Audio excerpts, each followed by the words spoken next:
Well, it's time to start treating. Fall is getting closer, and I'm already a bit late compared to last year. Goldenrod has started blooming en masse. There's a lot of it. And as a result, the supers that are still there are full of dripping nectar. So I had to find a solution since I can't use Apivar with supers on. I had to find an alternative, and I'll be showing that. Let's get to it. As you can see, goldenrod is popping up, and that's just a tiny patch. This stuff is all over, and over there, now I don't know if you can see the activity, but there's a flurry of bees flying in and out, so there's a really intense flow going on. Here's a nice close-up. Full of bees everywhere. It's beautiful to see. Alright. Now I still will treat with Apivar those hives that don't have any honey supers. For the rest, I'll be using Formic Pro.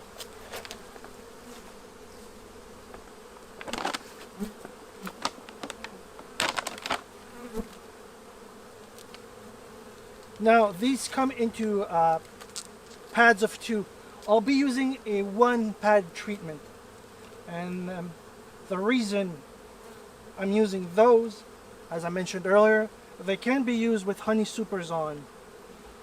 The thing is, it's really temperature sensitive because it uses formic acid, which at high temperature will vaporize in the hive too much and risk damaging brood or even killing the brood and queen.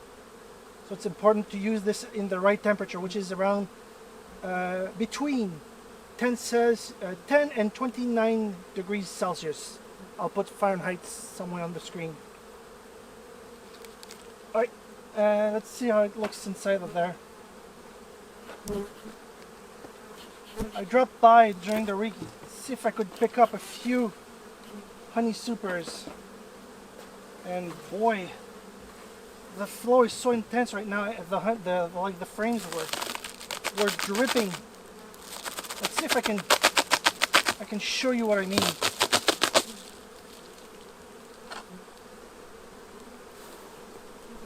Well, yeah, it's dripping with whipped honey.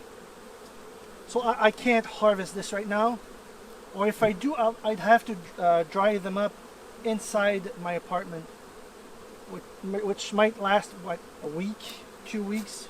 I don't know.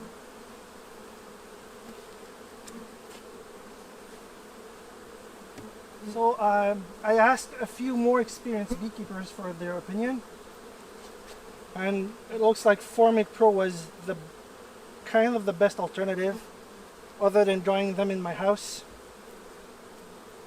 I found a smaller package, and since I'll be using half treatments coupled with oxalic acid, once I remove the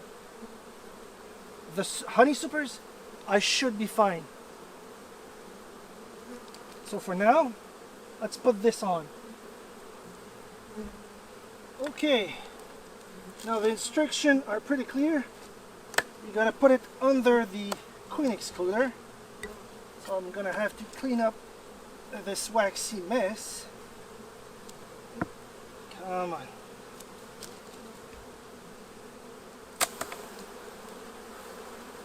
Oh, they didn't like that.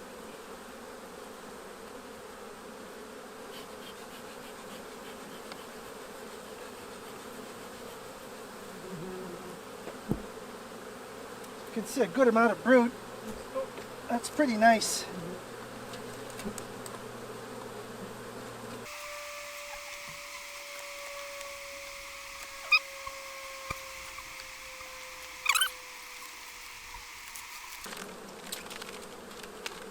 Now, like I said, you have, the smell is strong. You have 2 pads of treatment per package.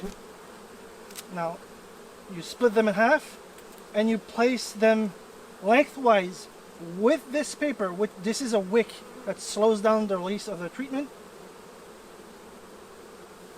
Crosswise where the brood is. Then you just put your queen excluder back after removing a bit of wax, and that's it.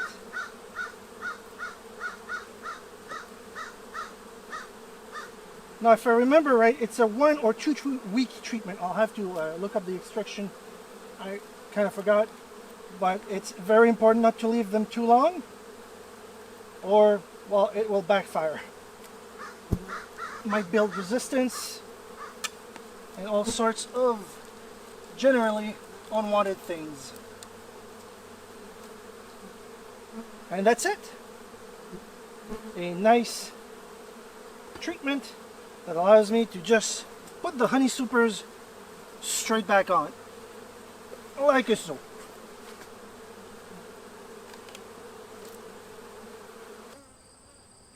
If you're in a situation like mine, where it's getting late, you have to treat, but your supers are full of wet honey, this could be a good alternative treatment.